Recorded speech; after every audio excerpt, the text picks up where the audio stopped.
반갑습니다. 반갑습니다. 매일 반가운 우리, 봐도 반가운 우리. 우리 과학을 즐기는 네. 쌤들. 지난 시간에 뭘 했었죠? 예, 그 시간 지연이에요. 시간이 움직이는 상대방의 시계가 느리게 가는 것처럼 보인다. 네. 근데 그건 사실 시계가 느리게 가는 것은 그냥 하나의 이제 지표일 뿐이고, 시계도 사실 하나의 물리 현상이 빚어지는 거잖아요. 모든 물리 현상이 느리게 가는 것처럼 보이는 거예요. 거기에는 이제 생리 현상도 포함되고 여러 가지 이제 뭐 풍화든 뭐 배가 꼬르륵거리는 시간이든 모든 것들이 다 느리게 갑니다. 그래서 뭐 이렇게 그 뭐 인터스텔라에서 막 네. 그 자식들이 먼저 늙었잖아. 맞아요. 근데 그건 조금 다른 현상입니다. 네. 그건 물리- 중력에 의한 그. 맞아요. 예. 중력에 의해서 속도가 아니라 중력. 그건데 이제 그것도 사실 특수상대성 지금 배우고 있는 이게 특수상대성 이론이거든요. 우리가 지금 사실 관성계 안에서만 지금 다루고 있잖아요. 네. 등속 직선 운동하고 있는 사이에서의 일들, 이게 등속 직선 운동한다는 게 사실 특수한 경우거든요. 잘 없잖아요.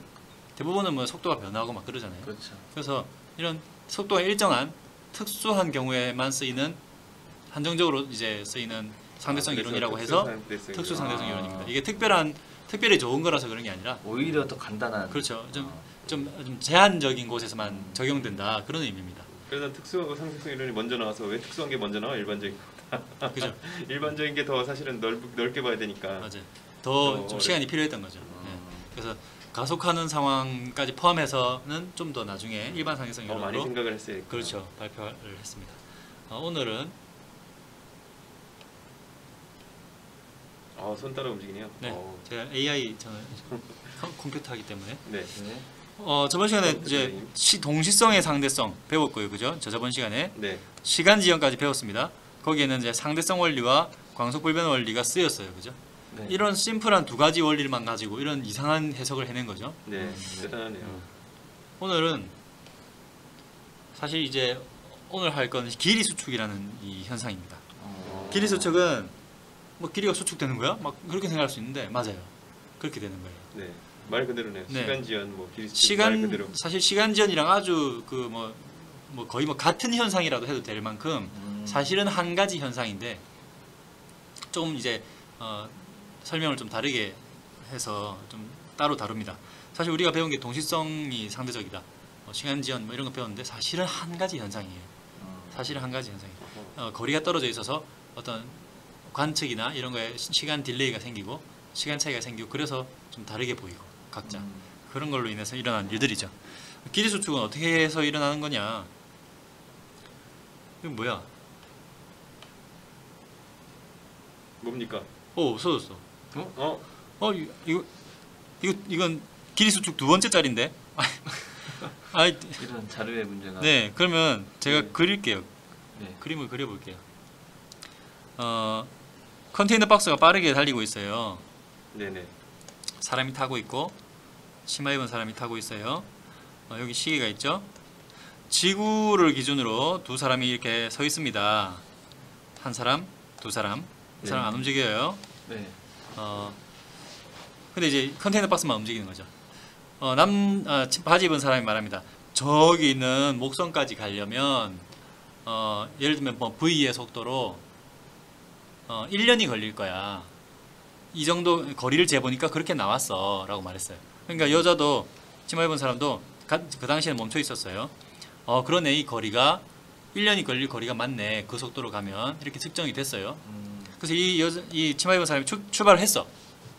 출발했어요. 근데 그럼 지금부터 좀 이상하게 돼요. 정지 있는 사람이 볼 때는 얘 시계가 느리게 하는 것처럼 보이죠. 네네. 그러면 목성에 도착했을 때 이 아이의 시계가 1년이 흘렀을까요? 밖에서 봤을 때 저 치마 입은 사람의 시계가 1년이 안 흐른 것처럼 보일 거예요. 왜냐면 제 움직이면서 시계가 느려져. 아이고, 저 시계 느리게 가네. 아이고, 저 도착하면 1년이 안 흘러 있겠는데 시계가? 라고 생각하겠죠. 네. 그래서 목성에 도착해가지고 사진을 찰칵 찍었어요. 인증샷에서. 그 사진은 누가 봐도 같은 사진이에요. 한 장소에서 치마와 목성이 만난 이 사건은 누가 봐도 동일한 사건이죠. 동시에 일어난 게 맞아요. 네. 네. 근데 그 시계가 1년이 안 흘러 있는 거죠. 네. 그죠? 1년 안 걸렸네. 1년 안 걸렸죠. 그 밖에 있는 사람이 볼 때는 야, 쟤 시계 느리게 간다. 아이고 저 어떡하니? 그래서 1년이 안 되는 채로 도착을 했어. 이렇게 해석이 되고 이 여자의 입장에서는 어떻게 해석이 될까요? 1년 도착을 안- 했는데 1년 걸릴 거라고 생각하고 계산을 했어요. 자기도 멈춰 있으면서 그럼 움직여 보니까 정작 도착하니까 1년이 안 흐른 거예요. 뭐야? 벌써 도착했어. 8개월인데 벌써 도착. 왜 뭐야? 왜 이렇게 빨리 도착했지? 상대 속도는 달라지지 않았어요. 그죠? 예를 들어서 속도가 뭐 100이라고 칩시다. 밖에서 볼 때 이 컨테이너 박스가 100으로 달렸죠. 컨테이너 박스 입장에서 이 온 우주가 또는 지구와 목성이 얼마만큼으로 달려오는 것처럼 보이겠어요? 100으로 달려오는 것처럼 보이겠죠. 네. 상대 속도니까. 그렇죠. 네. 그래서 내 속도가 100이구나 라고 생각했겠죠. 근데 도착해 보니까 원래 계산했던 것보다 훨씬 더 빨리 도착한 거죠. 밖에서야 뭐 제 시기가 느리게 하네라고 생각하겠지만 안에서는 이 일이 어떻게 설명이 될까요? 어쨌든 이 사람도 하나의 진실을 가지고 있어야 되니까 뭔가는 설명이 돼야 되잖아요. 거리가 줄어들었다고 그렇죠. 생각하는. 그렇죠. 내 시기가 틀렸다고는 누구도 생각할 수 없어요. 내 시계는 진실이에요. 이게 내 시계가 느리게 가네를 파악할 수 있는 사람은 없어요. 그렇죠. 그죠? 어떤 실험을 하더라도 나는 그 안에 있으면 관성이 아니죠. 시간 속에서 우리는 실험하고 물리 현상들이 일어나니까 시간 자체를 검열할 수가 없어요. 파악할 수가 없어. 그래서 우리는 뭐야? 거리가 사실 안 멀었나? 이렇게 생각하게 되는 거죠. 그죠? 이거를 일반화시켜 보면 움직이고 있는 이 지구와 목성 사이 거리가 짧아져 보였죠. 네. 움직이는 네. 이게 하나의 또는 이 두 지점의 거리가 아니라 뭐 예를 들면 이게 도로가 놓여져 있다. 도로가 놓여져 있다면 도로의 길이가 짧아져 보이겠죠. 네. 네. 도로가 아니라 어떤 철근이었다면 철근이 짧아져 보이겠죠. 네. 좀 더 일반화하면 움직이는 볼펜은 짧아져 보이겠죠. 짧아져. 그죠? 근데 이게 뭐 엄한 방향으로 다 짧아지는 건 아니고요. 움직이는 방향이랑 평행한 방향으로만 짧아지는 거예요. 그래서 예를 들어서 볼펜이 이렇게 날아간다? 짧아져 보여요. 볼펜이 이렇게 날아간다? 그럼 어떻게 보일까요? 납작해져 보이네. 얇아 보이는 거예요. 길이는 안 변하고. 그래서 일반적인 어떤 문장을 만들어 보면 움직이는 대상의 길이가 움직이는 방향과 평행 방향으로 짧아져 보인다. 이렇게 되는 겁니다. 이해가 되셨어요?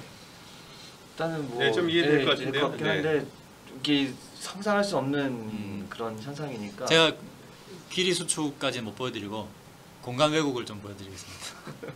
뭔지 알 것 같은데. 못 믿으실 것 같아요. 아, 그래? 이거 보십시오. 이거 휘었어. 공간을 휘게 만들 수 있는 휘었어. 물리를 배우면 이런 것도 가능합니다. 짧게 만드시잖아요. 짧게도 만들 수 있습니다. 이거 보십시오. 짧아졌어. 네, 이런 착시가 아닙니다. 아. 방금 한 건 착시예요. 가짜죠. 눈의 착각이에요. 그래서 물리 실험을 해보면 아이 원래 길이 얼마구나 다 나와요. 아이 사실 아니었네 다 나와요. 근데 이 길이 수축 이 현상은 어떤 물리 실험을 해도 아 이제 진짜 길이 수축이 된 것 같은데 이렇게 나오는 거예요. 그래서 이 과제도 좀 교과서에서 이제 말하고 있는 증거 관련 현상 진짜 길이 수축이 일어나? 증거가 있어요. 몇십니까? 아직 네. 충분하네요. 네. 네. 이 우주선이라는 게 있어요. 우주선이라는 게 스페이스쉽이 아니고요. 네.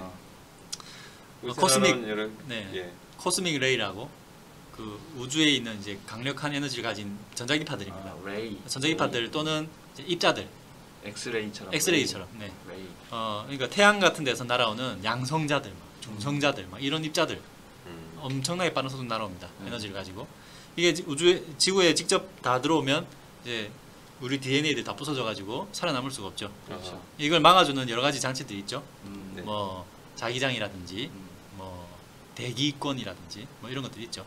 어떻게 보면은 자외선을 막아주는 오존층도 그런 보호막이 될 수도 있고요. 그래서 우리 DNA가 멀쩡하게 남아 있는 겁니다. 얘들이 와가지고 공기 입자에 탁 부딪히면 탁 뭐 강력한 에너지로 이제 쪼개지면서 여러 가지 입자들이 흩어져요. 태어나고 흩어져요. 그 중에서 하나가 이 중성을 띠는 아주 작은 아주 미세하게 크기를 가진 입자예요. 중성미자. 중성미자가 이자야. 네. 중성미자가 타타타 이자야. 네. 엄청나게 빠른 속도로 튕겨져 나가요. 근데 이걸 발견하기가 할 수 있을까요, 없을까요? 자, 없잖아요. 안 보이잖아요. 없잖아요. 대기권 위쪽에서 만들어지고 얘들은 수명이 엄청나게 짧아요. 말도 안 되게 짧아요. 이게 뭐 이걸 수명이라고 할 수 있을 정도 있냐 싶을 정도로 짧아요. 그래서 아무리 빛의 속도로 오더라도 빛에 가까운 속도로 오거든요. 근데 빛의 속도로 하더라도 도착하기 전에 소멸합니다. 소멸해야 됩니다. 이 속도라면, 이 대기권 높이라면. 그런데 엄청나게 많이 발견돼요. 정상미자가. 지표면에서 손바닥 펼치면 초당 한두 개씩 반드시 지나가요. 근데 우리 몸이 DNA가 멀쩡하잖아요. 그거는 중성을 띄어서 플러스 마이너스 입자들이랑 반응을 안 해요. 그리고 미자 아주 작아요. 그래서 중성미자 시선으로 보면 지구 전체도 아주 투명해 보일 정도로 아주 반응 없이 싹 지나갑니다. 상호작용을 다른 거랑 상호작용을 안 한다 그러더라고요. 어려운 말로 그렇게 말할 수 있죠. 네, 상호작용을 안 해요. 가끔 해요. 아주 드물게. 이제 그걸 이제 측정하려면 엄청나게 많은 매질이나 뭐 이런 것들이 반응기가 필요하죠. 카미오 칸데. 알고 계시네요. 오. 네. 슈퍼 카미오 칸데입니다. 네. 그 일본의 그 거대한 산 하나를 통째로 파가지고 그 안에 물통을 엄청나게 거대하게 만들어서 물통 전체를 센서로 채워가지고 그 물 입자랑 반응한 그 에너지를 관측을 하고 있습니다. 이제 그런데 돈을 썼죠. 그거 엄청 비싸요. 4조인가 그거 만드는데 4조 그러니까- 원이요? N이요? 4조 원이요. 원. 그러니까 이게 4대강의 한 5분의 1이나 되는 아주 많은 돈을 들여서 네. 넘어가겠습니다. 예, 그거 생각하면 안타깝죠. 넘어가겠습니다. 네. 근데 왜 이렇게 어떻게 이렇게 많이 발견될까? 이상하잖아요. 없어져야 되는데. 발견 안 돼야 돼. 벌써 죽었어야 돼. 그래서 어떻게 측정이 되냐면 지구에 있는 사람 입장에서는 야, 쟤 엄청 빠르잖아. 제 시계가 느리게 가서 도착하는 거야. 수명이 다 하기 전에 나 곧 죽을 것 같아 하는데 시간이 너무 느리게 흐르는 거지. 그래서 도착하는 거예요. 야, 너 도착할 거야, 너 시계 엄청 느리게 하고 있어. 이렇게 말하는 거죠. 근데 뮤온 입장에서는 이거 뮤온이라고 부르면 뮤온이라고 부릅니다. 뮤온. 중성미자랑 묘이랑 같은 거죠, 그러니까. 네네네. 그 뭐 뮤온 다 같다고 보시면 됩니다. 이 뮤온이라고 부릅니다. 이 뮤온 입장에서는 시간이 그대로 가야 되잖아요. 그렇죠. 근데 도착도 하는 것도 맞잖아요. 네. 슈퍼 카미오 칸데 부딪힌 게 맞잖아. 네. 네. 어떻게 해석이 될까요? 얘한테는 엄청 가까운 거예요. 도착했네? 라고 돼야 되죠. 그러니까 이게 대기권이 이렇게 얇아? 라고 생각돼야 되는 거죠. 두껍지 않네? 라고 생각돼야 되는 거죠. 그래서 얘 입장에서는 지구랑 대기권이 확 움직이면서 아주 기립수축이 많이 일어나서 이 정도 두께면 내가 뚫고 지나가지, 도착하지 라고 생각하는 거예요. 이게 실제로 일어나는 아주 우리 옆에서 바로 일어나고 있는 그런 현상이다. 그리고 아주 유명한 그 케이스를 하나 가져왔어요. 차고 문제인데, 차고 문제. 이제 정리 과제로 낼 겁니다. 차고 문제인데 시간이 2분 남았어요. 충분해요. 2분 남았어요. 대단합니다. 기립수축이 정말 일어나고 막 그렇다면 막 엄청나게 빨리 달리는 자동차는 기립수축이 일어나서 엄청 좁은 차고에도 넣을 수가 있겠네. 넣을 수가 있겠죠. 잠깐만 가는 거예요. 그러니까 순간적으로. 네, 순간적으로. 순간적으로는 양쪽 문을 다 닫을 수 있겠죠. 네. 그게 정말 가능할까? 가능하죠. 진실이니까. 이건 진실이거든요. 이 차고가 있어요. 양쪽 문이 있어요. 한쪽 문 열고 차가 달려갑니다. 그러면 좀 짧아지겠죠. 양쪽 문 닫았다요. 그리고 부딪히기 전에 한쪽 문 열어서 내보냅니다. 그럼 순간적으로 가둘 수 있죠. 그래서 이 사람은 가뒀어 라고 말하는 거예요. 가뒀어. 순간적으로지만 가뒀어. 성공. 근데 차에 타고 있는 사람 입장에서는 자기 길이가 짧아지나요? 아니죠. 안 짧아지죠. 못 느끼죠. 네. 그러니까 자기는 안 움직이고 있다고 생각하죠. 그 스스로 잰 길이를 고유 길이라고 합니다.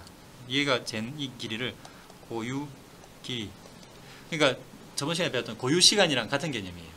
스스로가 잰 자기 길이, 고유 길이에요. 고유 길이는 변하지 않아요.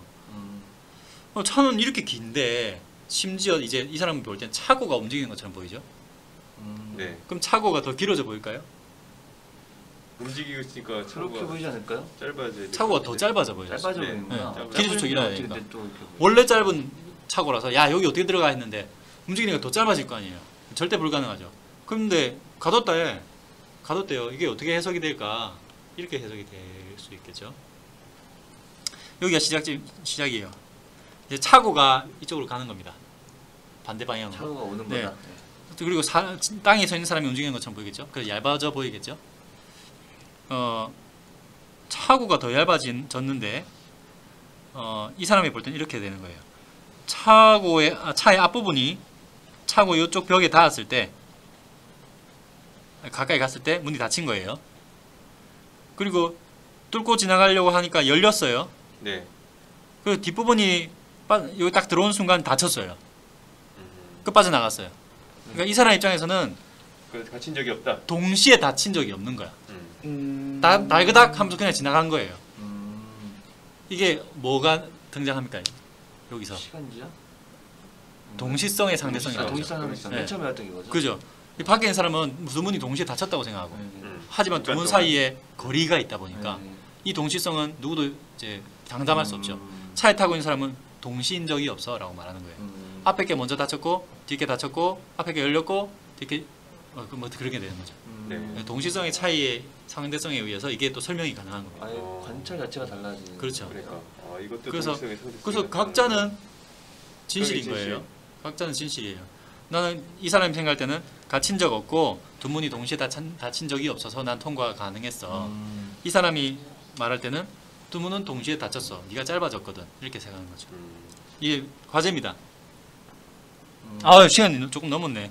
운전자가 봤을 때 차고의 문이 동시에 닫힌 순간 있었을까요? 이게 참 어렵죠. 과제 좀 어렵게 됐습니다. 네. 네. 오늘 수업 여기까지 하겠습니다. 네. 네. 투수 상대성 끝났어요.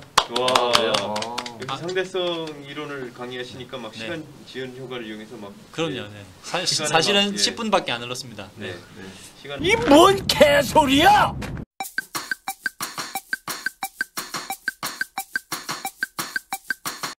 안녕하세요. 안녕하세요. 안녕하세요. 네, 반갑습니다. 이제 또 학교 나왔다가 또 다시 여러분들 쉬니까 좋죠? 부럽습니다. 선생님 동지 학생들이 없어서 좋으신 거 아닙니까? 그건 비밀입니다. 네. 자, 오늘은 이제 2단원 마지막 부분인데 이제 주기성을 좀 보도록 하겠습니다. 여기 주기성. 죽이네요. 주기성은 죽입니다. 네. 예. 죽이죠. 어떻게 그런 개그를 하실 수가 있습니까? 네. 전 처음부터 다 도저히 넣어주시죠, 이거. 전 도저히 못하겠습니다. 그런 개그. 이 죽이라는 말은 이런 이 진자 운동이죠. 진자 운동에서 가장 중요한 개념 중에 하나가 죽이 아닙니까? 그래서 반복되는 거. 마찬가지로 뭔가 원자에서 원소에서도 반복되는 게 원자들 중에서도 반복되는 성질이 있더라. 그래서 주기성이라고 합니다. 빨리빨리 넘어갈게요. 야, 내려봐라. 네. 자, 그래서 일단은 우리가 저번에 온라인 수업에서는 다 하지 못했었는데 이제 오프라인 와가지고 우리 친구들한테 배웠던 전자 배치를 한번 간단하게 한번 해볼까요? 전자 배치를 하다 보면은 가장 바닥 상태라는 의미가 있었죠. 그래서 세 가지 원리 규칙을 따라야 된다 했었어요. 기억나십니까? 네. 처음이 베타 원리, 파울리 베타 베타 원리. 원리, 두 번째로는 쌓- 쌓는 쌓기, 거, 쌓음 원리, 세 쌓음. 번째는 훈트의 훈트 규칙. 규칙. 네, 우리 좀 편하게 해주시다 하면서 한 방에 하나씩 들어가는 홀연자처럼. 네. 그래서 그거대로 이제 배치를 하는데요. 그래서 첫 번째 이제 우리 주기율표에서 그 세로축은 족이라고 하죠. 네. 그리고 가로축은 주기라고 주기. 하죠. 네, 그렇게 하죠. 그래서 각 2주기와 3주기랑 족 1족부터 18족만 볼 겁니다. 자, 여기서 보면은 우리가 가장 바깥에 있는 전자 껍질의 전자 배치만 볼 거예요. 안쪽에 이미 차 있는 거니까 얘네들은 화학 반응에 참여를 안 해요, 잘. 가장 바깥에 나와 있는 어떻게 보면 이제 최전방에 나와 있는 우리 그 최외곽 전자들, 정확히 말하면 원자가 전자들, 이런들에 대한 전자 배치를 보면요, 첫 번째는 ES1입니다. 이렇게 씁니다. 오른쪽 위에다가 이제 전자가 얼마큼인지 쓰는 거고요. 어느 오비탈에 전자가 몇 개 있느냐를 표현하는 겁니다. 그 다음에 이제 우리가 두 번째 전자 쌓을 때 S 오비탈 전자가 두 개까지 쌓일 수 있으니까 ES2 하면 되겠죠, 이렇게. 네.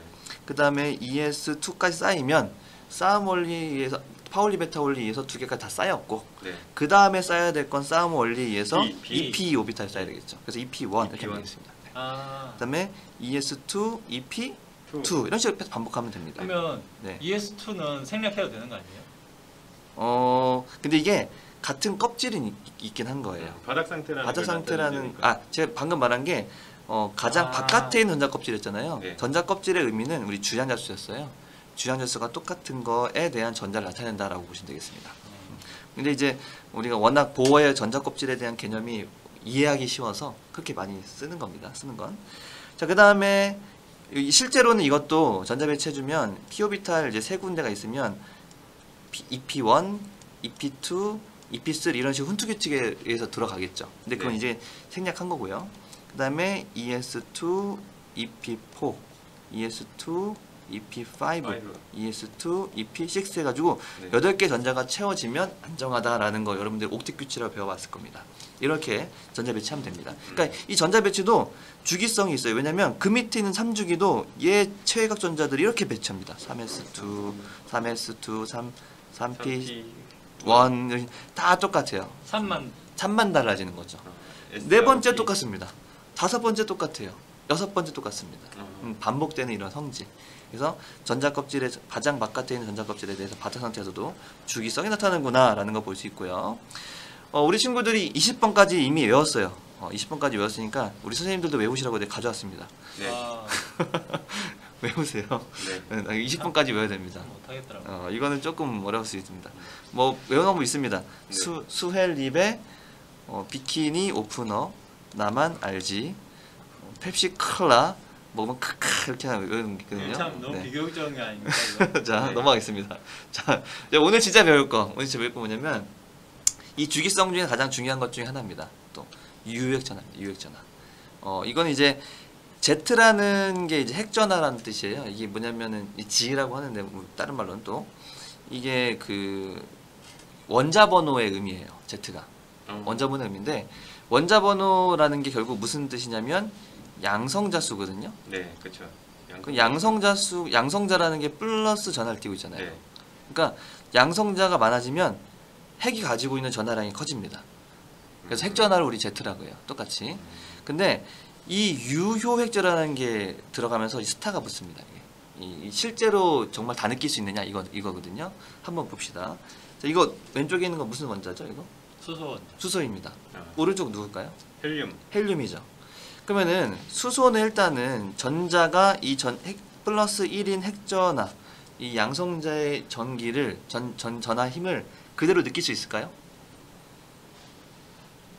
그대로 느낀다고요? 네. 그대로 느낄 수 있죠. 아. 느낄 수 있습니다. 왜냐하면 방해하는 게 없어요. 아. 바로 그냥 다이렉트로 서로 느낄 수가 있는 거예요. 아. 근데 이게 유액 전하가 왜 나오냐면 전자가 하나만 더 많아져도 이제 문제가 생겨버립니다. 왜냐면 이 안에 존재하는 전기적 힘이 플러스 마이너스 사이에 당기는 힘만 있으면 괜찮은데 이 마이너스와 마이너스가 존재한다는 얘기죠.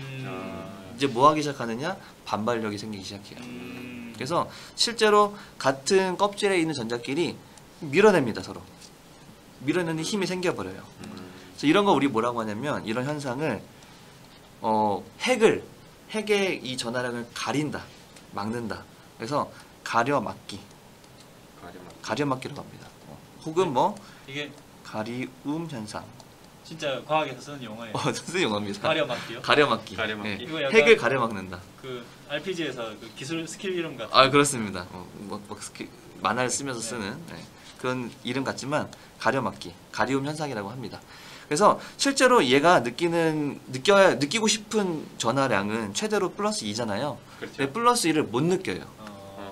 같은 껍질에 있는 반대편의 전자가 너 안 돼 하면서 밀어내는 힘이 있기 때문에 네. 실제로는 한 플러스 한 1.7, 6 정도를 느끼게 됩니다. 이런 현상이 나타나게 돼요. 그래서 실제로 핵전하는 우리가 양성자수로는 할 수 없구나. 이걸 한번 생각해 보자라는 게 유효핵전화입니다. 그래서 이것만 하면 오늘 끝납니다. 힘내시고.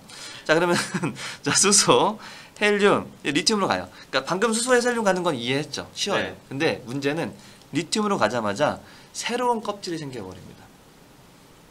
왜냐? 첫 번째 껍질에는 전자가 2개 들어가고 네. 그 다음에 다 쌓였으니까 이제 두 번째 껍질에 들어있는 그 오비탈에 들어가게 되잖아요. ES에 들어가게 되면 전자 껍질이 달라지죠. 그렇죠. 그러면 원래는 같은 껍질에 있어서 서로 공평하던 애들끼리 방해하는 식이었는데 이제는 아예 그냥 안쪽에서 막는 애들이 생기는 거죠. 한번 이렇게 생각해 볼까요? 여기 가운데에 있는 사람이 여자, 우리 아주 이쁜 아름다운 여성이라고 보고요. 우리가 이제 각자 꽃을 던져주려고 합니다. 이 전자들이 꽃을 그 성인지 감수성이 아주 지적받을 수 있는 그런 상황 아닙니까? 그러면은 우리 친구들이 남학생이기 때문에 예를 든 건데 가운데 연예인 있다고 봅시다. 연예인. 우리 아이돌. 돈으로 할까요? 돈으로 할까요? 아니 근데 뭔가 받아야 되니까. 네, 네. 아이돌이라고 아이돌. 보고요. 곡물. 곡물 바치는. 네. 가운데 이제 뭐 어쨌든 나이로 있다 보고 네. 우리 친구들이 아이돌한테 그 사랑의 메시지를 던지려고 합니다. 네네. 근데 안쪽에 있는 애들하고 바깥에 있는 애들하고 누가 더 잘 효과적으로 던질 수 있을까라고 해보면 안쪽에 있는 애들이 어쨌든 바깥에 있는 방해하려고 하겠죠. 못 던지게 하려고. 당연히 안쪽에 있는 애들이 바깥에 있는 놈을 효과적으로 막을 수가 있는 거죠. 그래서 실제적으로 이 가려막기의 힘도 가려막기의 정도도 안쪽에 있는 애들이 더 잘 막아요. 텃세가 더 세요. 텃세가 센 거죠. 그래서 원래 여기서 플러스 2에서 그래 좀 같은 곳에서 방해하니까 한 1.6 정도 됐어. 한 0.3 정도 4 정도 막아 라고 했는데 1로 가버리면요 다 막아버려요 애들이. 그러면은 얘가 느낄 수 있는 것은 확 줄어듭니다. 뭐 1, 1.6에서 조금 늘어나는 이런 식이 아니라 확 줄어들어가지고 거의 1 정도 느껴버리게 되는 거죠. 이런 식으로 유액 전하가 전자 껍질이 바뀌어버리면 확 줄어드는 현상이 일어나요. 근데 전자가 붙들려 있을 수 있나? 붙들려 있다기보다는 어디 여기 서쪽에 전자가 여기 가만히 있는 건 아니잖아요. 근데 이 공간 안에 있다 보면은 어쨌든 간에 더 안쪽에 존재하기 때문에 밀어내는 힘이 분명히 존재하게 되는 거죠. 그래서 이런 현상이 일어난다는 거 알아주면 되겠습니다. 그래서 얘네들 보면은 플러스 7과 플러스 8, 그러니까 이 네온이 아니죠. 이 질소랑 산소 있잖아요. 네. 방금 이거는 반복이에요. 누가 더 유액 전하 클까요? 한번 해봅시다. 유액 전하 누가 더 클까요? 저는 양성자 수가 적은 애가 오히려 크다? 근데 또 플러스니까 이런 경우는 방금 우리가 봤던 거랑 똑같은 경우예요. 누구랑 본 거랑 똑같은 걸까요? 아까 수소랑 헬륨. 그렇죠. 수소랑 헬륨의 그 경우이기 때문에 별로 어려울 게 없어요. 예. 같은 껍질에서 하나 늘어나는 것은 물론 핵전하가 1만큼 커졌지만 이 전자 입장에서 이거는 이제 예를 들어서 우리 시간이 얼마큼 남았나? 10분 남았죠. 괜찮습니다. 한번 얘 입장에서 볼게요. 얘 입장. 이 전자 입장에서 볼게요. 이 전자 입장에서 보자면 자 플러스 7이라는 걸 느끼려고 했지만 방해하는 애들이 많아요. 일단은 네. 그러니까 다 못 느꼈어요. 그런데 이제 산소로 간다고 생각하면 여기서 산소로 가면서 바뀌는 점이 뭐냐면 핵전하가 1이 일단 늘어납니다. 핵전하가 1이 늘어났죠. 네. 그러면은 1이 늘어났으니까 이 위에 있는 전자 입장에서는 나 1만큼 플러스 1 한 것만큼 다 느끼고 싶어 라고 했지만 문제는 뭐냐면 하나의 전자가 또 늘어나요 같이. 그러면은 가려막는 애가 하나 생기는 거죠. 근데 이 가려막는 애가 1만큼 완전히 다 가려막을 수 있느냐? 그렇지 못하죠. 같은 껍질에 있으니까. 그렇죠. 그러니까 1만큼은 다 가려막지 못하고 이 위에 있는 얘 입장에서는 조금 더 그래도 저 느낄 수 있다라는 핵전하의 실제로 느끼는 핵전하는 좀 늘어나게 된다는 거죠. 그래서 질소에서 산소로 갈 때, 즉 같은 껍질 안에서 전자가 늘어날 때 원자 번호 커질 때 점점점 조금씩 유액전하 커진다라는 게 오늘 가장 중요한 내용입니다. 조금씩 커지네요. 조금씩 커집니다. 그래서 같은 껍질일 때는 네 그렇습니다. 그래서 뭐 정리한 말이고요. 한번 말로 한번 여러분들 읽어보시고 쭉 읽어보면은 전자가 많으면 서로 반발력이 있어서 가려막는다. 그래서 안쪽에 있는 전자 껍질이 더 잘 맞고 이렇게 생각하시면 되고요. 이런 식으로 이제 우리가 유액 전하를 그릴 수가 있어요. 그래서 한번 잘 보세요. 수소에서 헬륨으로 올라갈 때 좀 올라가죠. 네. 근데 리튬으로 갈 때 전자 껍질이 바뀌어 버려요. 그때 그러면 뚝 줄어드는구나. 떨어지죠. 뚝 떨어집니다. 그렇지만 이제 하나씩 더 점점 원자 번호 커질수록 방금 한 것처럼 플러스 1만큼 아니지만 뭐 0.67 정도씩 계속 올라가는 현상이 일어나는 거죠. 그러니까 또 바뀌면 또 떨어지고 꾸준히 올라갔다가 또 올라갔다가 뚝 떨어지고 이런 식으로. 근데 이 그 뚝 떨어지는 이 리튬이랑 나트륨이 네, 반응성이 되게 큰 애들 아니에요? 그렇습니다. 관련이 있어요? 이거는 관련이 있습니다. 어, 유액 전하가 적으니까 전자가 떨어지기 쉬운 거죠. 잘 탈출하는구나. 잘 탈출하는 거죠. 아. 그러니까 화학 반응을 잘하는 거예요. 아, 예, 확실히 연관이 있습니다. 이거 엄청난 그 통찰력이네요. 그렇죠. 아주 대단한 네. 통찰력이십니다. 좋습니다. 그래서 나중에 그거는 또 이제 정확한 얘기로 이온화 에너지라고 해서 전자가 떨어질 때 필요한 에너지에 대해서 얘기합니다. 나중에. 어쨌든 뭐 이러한 그래프 꼭 잘 알아두시고요. 한 가지만 더 볼게 같은 족에서는 같은 족에서 보냐면 얘는 뭐 좀 특수한 애가 빼고요. 같은 족에서 보면은 미세하게 조금씩 올라가죠. 이게 무슨 말이냐면은 여기 주기표에서 방금 우리가 같은 껍질에서 얘기한 거는 이 같은 가로줄을 본 거거든요. 이 같은 껍질이잖아요. 네. 같은 껍질의 전자가 늘어날 때 조금씩 커진다라고 얘기한 거고 방금요. 네. 같은 족에서 내려갈수록 커질까 작아질까요? 그 그래프를 봤을 때 커지죠. 아주 조금씩 커지죠. 네. 네. 떨어지긴 하지만 전보단 조금 더 올라가는 상태로 떨어진다라고 보시면 되겠습니다. 이 정도만 알면 될 것 같아요. 그래서 유효액 전하는 오른쪽으로 갈수록 뭐 한다? 커진다. Z 스타는 커진다. 또 이리로 갈수록 Z 스타도 커진다. 조금씩은 커진다. 아니 여기 아니죠? 아래로 가는 게 커진다라고 보시면 되겠습니다. 다 했어요 위로 오늘요. 가는 거예요? 네. 그래서 이제 유액 전하에 대한 거 끝났고요. 위로 가는 게 아니라 아래로 갈수록 커진다고. 위로 갈수록 아래로 갈수록 헷갈리네. 커진다. 헷갈리죠? 네. 네, 화살표 반대해서. 자 이렇게 해서 오늘 유액 전하 다 끝났고요. 이제 다음 시간에 배울 건데요. 이제 주기성을 우리가 3가지 배워요. 방금 우리가 유효 핵전화 배웠고요. 유효 핵전화. 한 가지 더 배운 게 뭐냐면 원자 반지름입니다. 근데 한번 생각해 보세요. 원자에 반지름이 있을까요? 진짜 애매해요. 전자가 어딘지 우리가 모르는데. 전자가 어딘지도 모르는데 저기 막 뭐 몇십만 킬로미터 떨어지는 곳에서도 전자가 발견된다면서요. 그러니까요. 발견될 수 있는 확률이 0은 아니라면서요. 네. 그러면 얘에 대한 크기는 어떻게 정하는 거지? 보통 우리가 동그랗게 그리긴 하는데 과연 어디를 경계선 그려야 되는 건가? 라는 고민이 좀 생겨버리죠. 그래서 우리가 원자 반지름은 분명히 존재하거든요. 얘기도 하고요. 어떤 걸 얘기하는 것일까? 한번 이거에 대해서 얘기하고 오늘 끝낼 건데요. 다음 시간에 배울 거라서. 자, 이런 식으로 됩니다. 그 결합했을 때 사이의 거리. 같은 것끼리, 같은 원자끼리 결합했을 때 핵 사이 거리를 구한 다음에 절반을 해버려요. 그게 바로 이제 원자 반지름입니다. 경기끼리 맞닿아 있다는 전제하에 그렇죠. 더 이상 못 따가는 이유는 거기가 얘 끝 아니냐, 경계니까. 경계랑 경계거 아니냐라고 생각하는 거죠. 그래서 이렇게 해서 우리가 개고요. 그래서 이제 오늘의 과제는 이겁니다. 유액전화인데, 자 14번, 14번이 누굴까요? 14번. 칼륨? 이거 유명한 애입니다. 탄소? 아니. 탄소랑 6번. 관련돼 있죠. 탄소 6번이 규소. 규소. 규소입니다. 규소. 규소. SI. 규소. 그리고 그 옆에 있는 15족은 누굴까요? 붕소. 15번은 15번. 인이죠. 인. 인입니다. 이 둘 사이의 Z-스타의 크기를 구하시오. 이게 오. 오늘 과제입니다. 너무 어려운데? 네. 어떻게 구합니까 이거? 얘들 어디, 그러니까 주기율표에서 어디인지만 알면 돼요. 누가 더 크냐 작으냐 이런 거 비교하는 그렇죠, 겁니까? 비교하는 겁니다. 아 크냐 작으냐? 크냐 작으냐. 얼마인지는 구하는 건 나중에 대학교 가면 배웁니다. 실제로 계산할 수 있어요. 둘 사이에 크냐, 규칙이 작으냐. 있어요. 어쨌든 이거 숙제고요. 다음 시간에는 우리 원자 반지름을 어떻게 비교할 수 있느냐에 대해서 배우도록 하겠습니다. 네, 여기까지 하겠습니다. 수고하셨습니다. 수고하셨습니다. 조금 오버됐네. 어쨌든.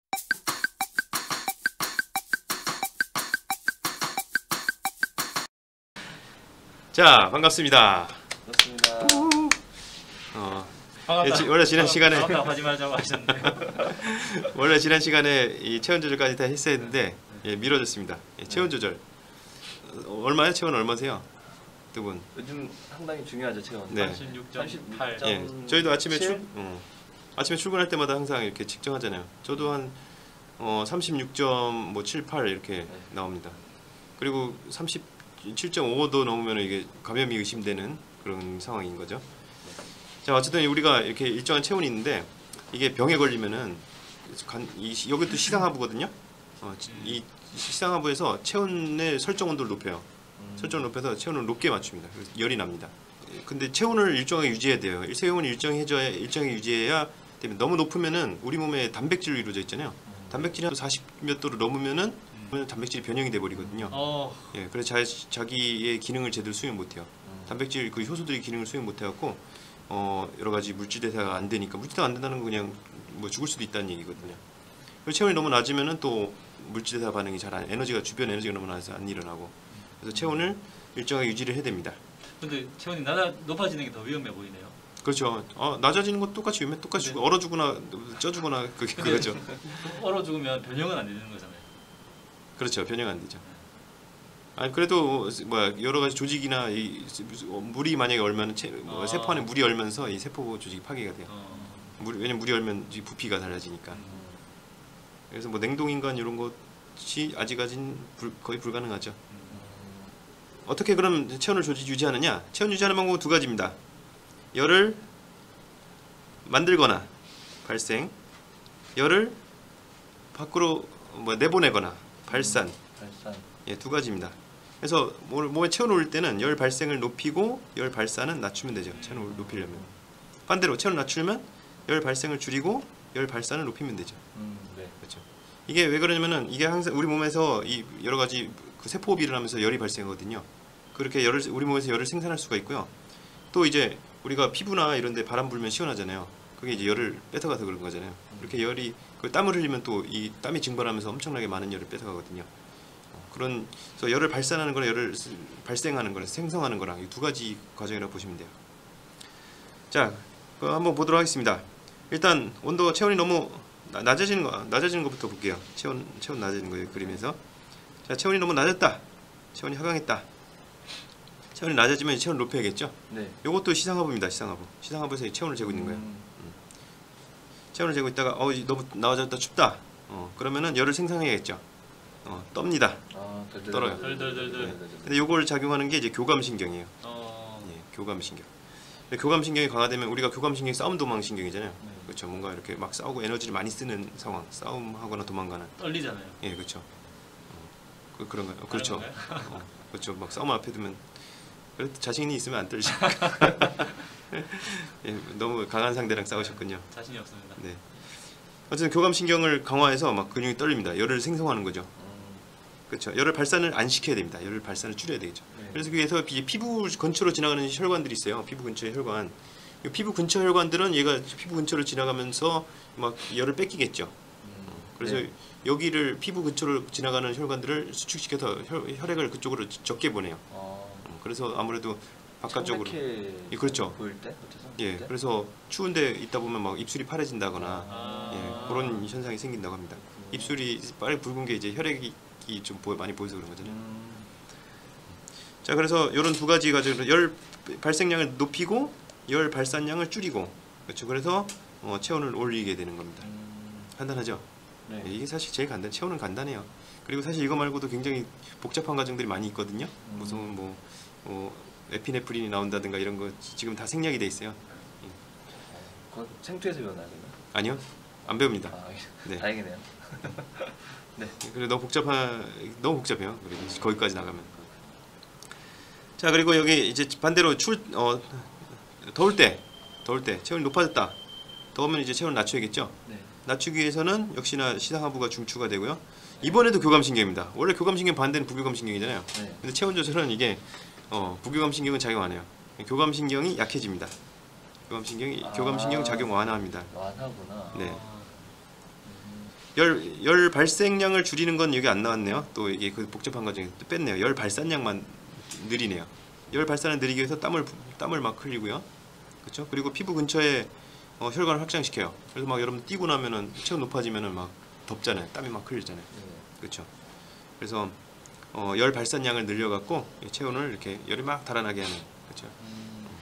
그런 이제 작용이 일어나게 됩니다. 간단하죠? 이걸 끝입니다. 그럼 이제 근육 떨림이 왜 그 체온 올리려고 근육이 떨렸잖아요. 네.